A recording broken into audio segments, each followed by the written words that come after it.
In any case, it's a pleasure to introduce all of you, to have you here, and to begin, we'll start at the beginning with the creation of the UN, and I turn to Steve Schlesinger. Thank you, Linda. Is this on? Yeah, yes, it is. The title of this event is the UN and the World Today, so using that as a kind of stepping stone, I want to address what I think is the biggest weakness of the UN and ask whether in fact it is a weakness or not. The biggest weakness in my mind, at least in the public mind too, is its failure to end conflicts, which is after all the main mission. That was why the UN was created in the first place. And the way they did it was either to intervene in the conflict or use diplomacy. So the question is, what does the UN's ledger on those issues show after 71 years of existence? I'm reminded of all this by a book review which appeared just 2 weeks ago in the New York Times by an excellent historian named Linda Olson.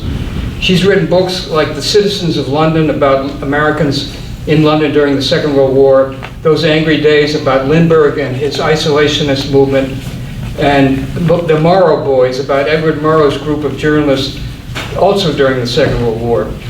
She reviewed 2 weeks ago a new book by Joseph Lelyfeld called His Final Battle, about FDR's last year.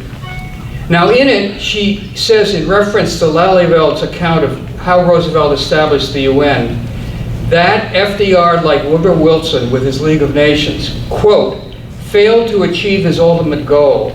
The United Nations, created in October 1945, was never able to function as an effective keeper of world peace, end of quote. Well, I find that a quite remarkable statement by a serious historian like Olson. She's recycling the old cliche that has been thrown around for years about the UN, that it's ineffective in establishing peace.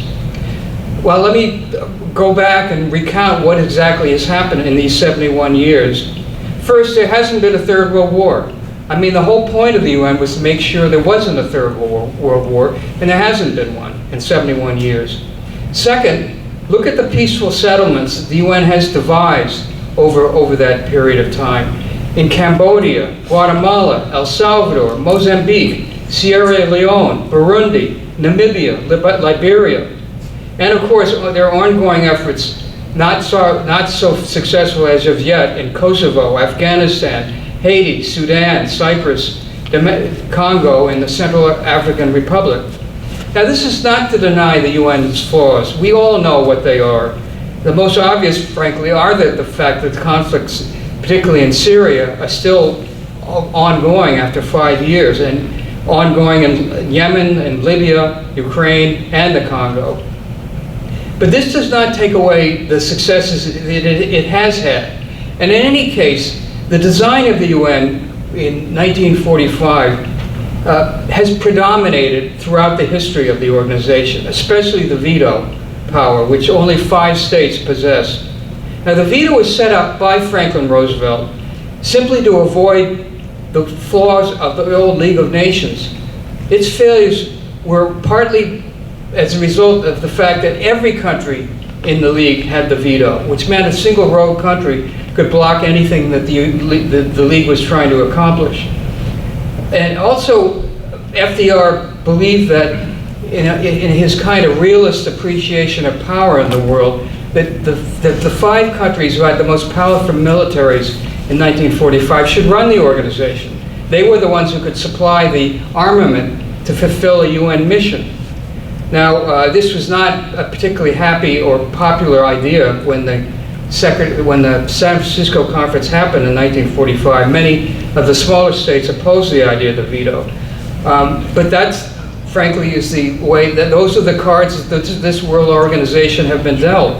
Another reason he wanted the veto is that he knew the treaty could never be passed the U.S. Senate without the U.S.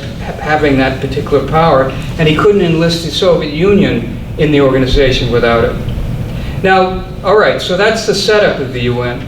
The one thing that is virtuous in his formation of the UN is the UN Charter, which turns out to be an immensely flexible document.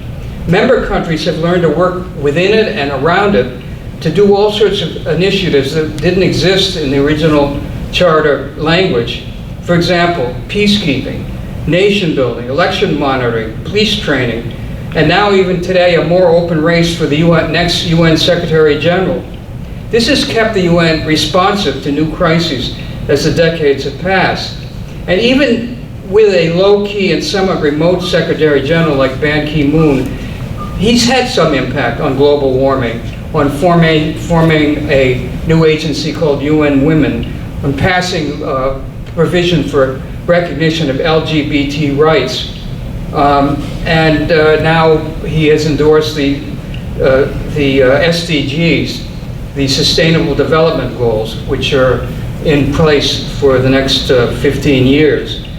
And for that matter, President Obama has done more with the UN than any of his predecessors, recognizing that the UN is a very valuable part of the US-American foreign policy, starting with sanctions on Iran and North Korea, the Libya intervention, whether you agree with it or not, it was a UN deal, climate change, revamping peacekeeping, the Nuclear Security Summit of 2010, and the support of the Small Arms Trade Treaty in 2013.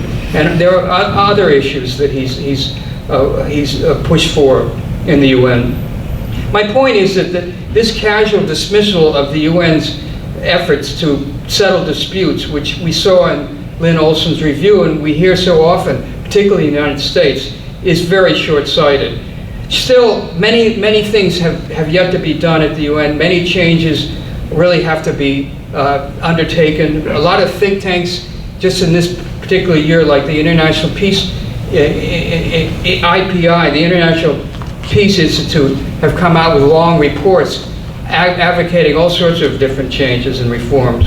But my point again is that the UN has shown on many occasions that it is capable of doing its main mission, which is to negotiate peaceful settlements, and it still has that ability to do so in the future.